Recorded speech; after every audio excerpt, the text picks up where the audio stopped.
Hello vinyl community, how's it going? It's John here. So what's going around at the moment is there's a new vinyl community love chain going. So what it basically is, you discuss an album and you tag someone with that particular album. So it was started by Logan from SWELLHEADS Network, and what he done was he chose Led Zeppelin 4, and then what he done was he tagged Rachel from TheMusicMam channel, and she then tagged me. So the album she actually chose was the White Album. Because she chose that because of the cover, Led Zeppelin, the fact that if you looked at the Zepp 4 album you wouldn't actually realise that it was a Led Zeppelin album as such, and likewise with the White Album, of course, from the Beatles, the self-titled album there. Now, so what I have to do primarily is associate an album with this album and discuss it as such. Now I'm just going to go through this very quickly. First of all, this is the brilliant album, of course, that Rachel chose, the Beatles White Album. I'll just give you a little bit of history on this album. This album was released in 1968, I believe. Yes, the White Album. The name is just embossed in there, so it's just kind of, there's no kind of nothing associating the Beatles with it, or the name The White Album, or anything like that with this particular album. It was released in November of '68, recorded at Trident Studios, I should say, in London, and the EMI Studios. It's the first double album by the Beatles, and what an album it is too. It's their 9th studio album, and most of the songs actually for this actual piece were written actually in India, while they were on a retreat in India, meditation course in India during March and April of '68. They then went into the studio in May of '68, and until October. I think it took around 6 months to record this album. And the tension, I believe, in the studio while they were recording this album was absolutely, you could cut the atmosphere apparently with a knife. They just weren't getting on. There was lots of arguments and disagreements among them, among the four of them, because of their creative differences, so forth. And the fact also, what really sparked it off also was the fact that John Lennon brought in his new girlfriend at the time, of course, Yoko Ono, and their rule was no wives, no girlfriends while we're recording in studio. And what happened then was the other band members then start bringing in their girlfriends and their wives, so it did cause an awful lot of tension in the studio.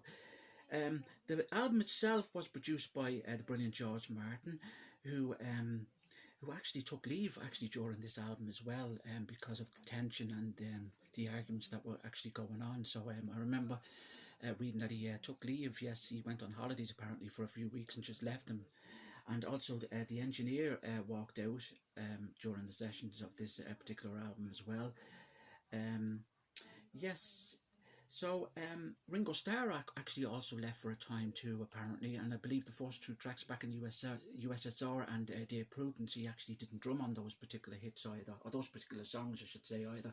But it received very favourable reviews, I should say, from the music critics. There's 30 songs on this particular album. They wrote about 40, even more, I believe, whilst they were in India.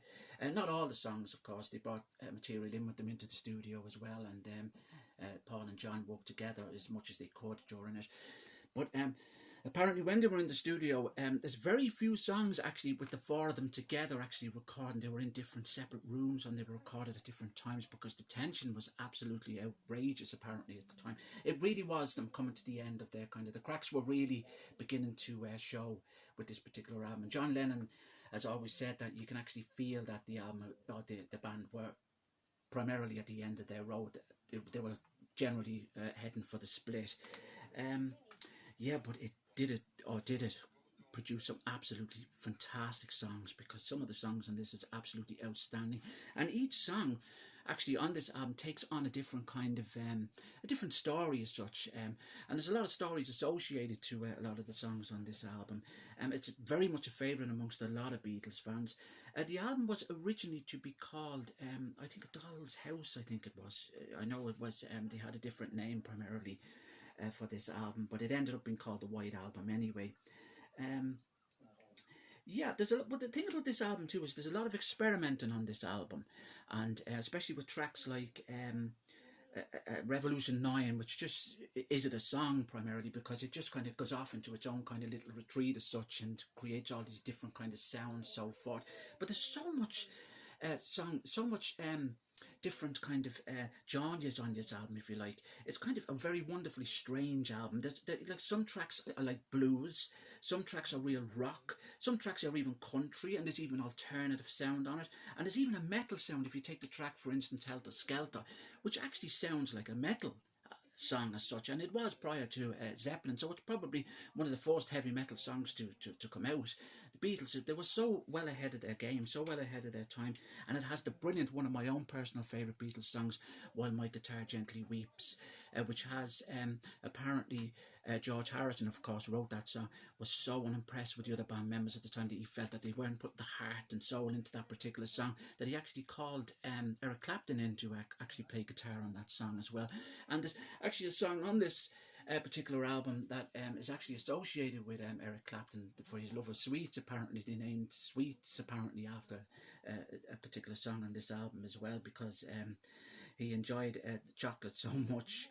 I'm not a huge Beatles fan now, I have to say, but this album I do enjoy. Like, everyone has the White Album.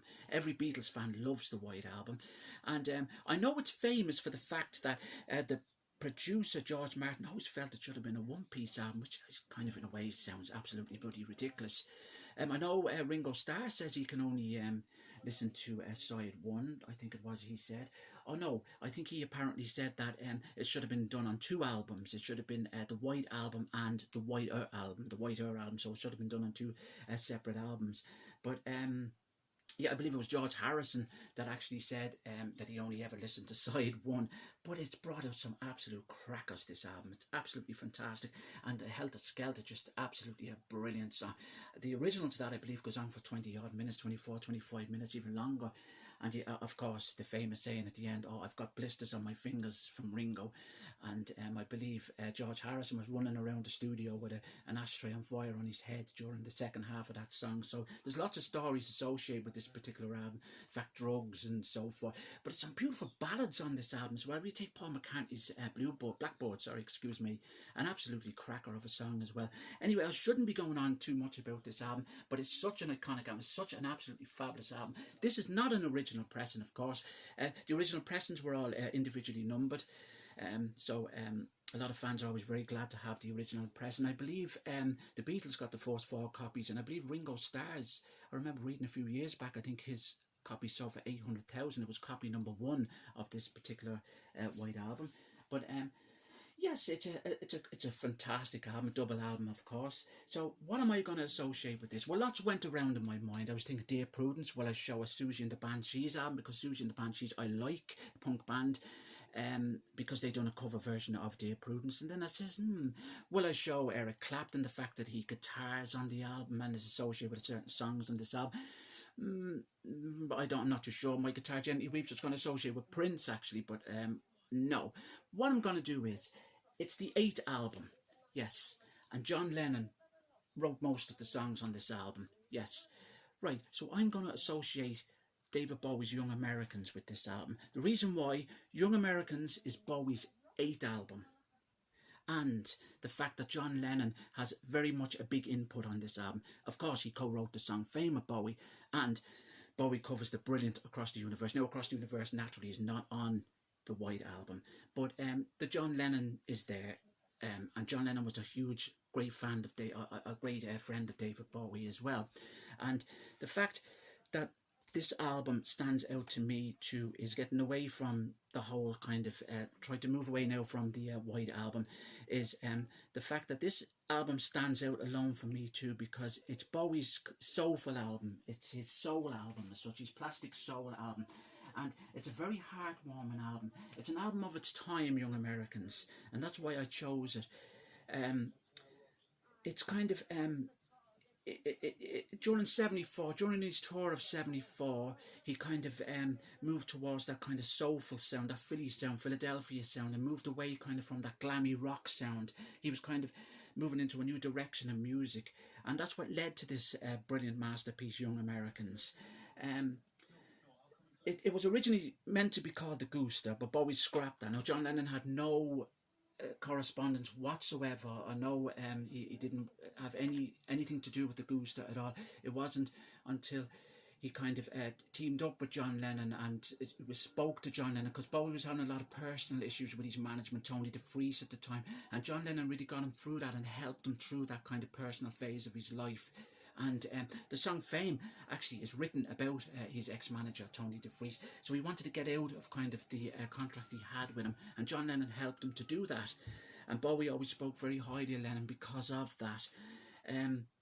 Yeah, so the album itself, it opens up with Young Americans, which is just a brilliant, absolutely fantastic song to open up with.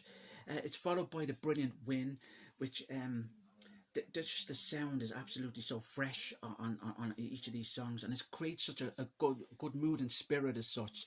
The brilliant funky Fascination, Right, and Right in itself, the backing vocals on this, they really are just as important as Bowie, the main vocalist on this, because they have such a big influence, such a big input, I should say, on this particular album as well. Yes, and it's just a fun album. It closes with Right. Second side opens up with the brilliant Somebody Up There Likes Me. Then you're followed by the brilliant Across the Universe. I like this version of the song. Now, lots don't. Lots of Beatles fans would not like that version, and a lot of Bowie fans are very iffy about it. But there's just something about it. It sounds fun. It's done in the way Bowie wanted to do it at that particular time. But I do like it. You can tell it's been well rehearsed, and it's just a fun song, with that kind of fresh sound again, and it just creates such a great mood as such. And you can tell, like, the whole song is just executed well, I believe. I just like the end, the build up, the guitar playing, the sax, everything about it. Then we go into Can You Hear Me, a beautiful ballad by Bowie. And then it closes with the brilliant Fame, of course, which was David Bowie's first #1 in America also. And John Lennon, of course, has a big input on that. And the actual name Fame, the song itself kind of comes from the kind of riff of Footstopping, the song Footstopping. But Bowie and John kind of worked very much together on that song, of course with Carlos Alomar as well. But yeah, it's just an absolute cracker of a song, a brilliant song, and the drums and everything about it, the guitar playing, absolutely fantastic. This is a great genre for Bowie. It's just a brilliant album. Stands out alone, his Plastic Soul phase. He never done an album like it again, and all his material prior to this particular album was nothing like this. So it really was. It wasn't even so much of an experiment. It was more kind of something that Bowie felt very passionate about. It's a very passionate album, and as I said there, a very heartwarming album, and it's certainly an album of its time. Now, as I said, the link is both. This is the Beatles' 9th album. This is Bowie's 9th album. And also the connection is John Lennon. So I'm calling on Miss Vinyl Guru to take this on and talk to me about an album that she feels corresponds with this album, as Rachel did with me with the Beatles album. So for me, it's Young Americans. So I'm calling Miss Vinyl Guru, and I should send her a link, of course, and I'll also send a link to himself as well, the good man himself, Logan from Swellheads Network, and I'll send Rachel, as I said there as well, I'll send Rachel's link as well, and so you can look over them again. So Vinyl Guru, I'm calling you on Young Americans to associate an album with this. It could be the fact that Luther Vandross done backing vocals on this, because the reason why I've chosen Vinyl Guru is because Miss Vinyl Guru is because she has so much knowledge and so many different kind of she's inspired by so many different styles of music that this, I think, would be a piece of cake for her, because she's so knowledgeable of music, and she's so I think it would be very interesting to see. She likes her music both modern, both old. She likes soul, she likes heavy, she likes rock, she likes all types of music. So I'm sure she's familiar with this album, and the fact that she does like soul music as well will be a bonus as well. So yes, that's for Ms. Vinyl Guru to take on. And once again, Rachel, I thank you, and thanks for watching, everyone, and take care of yourselves, and I shall talk to you soon.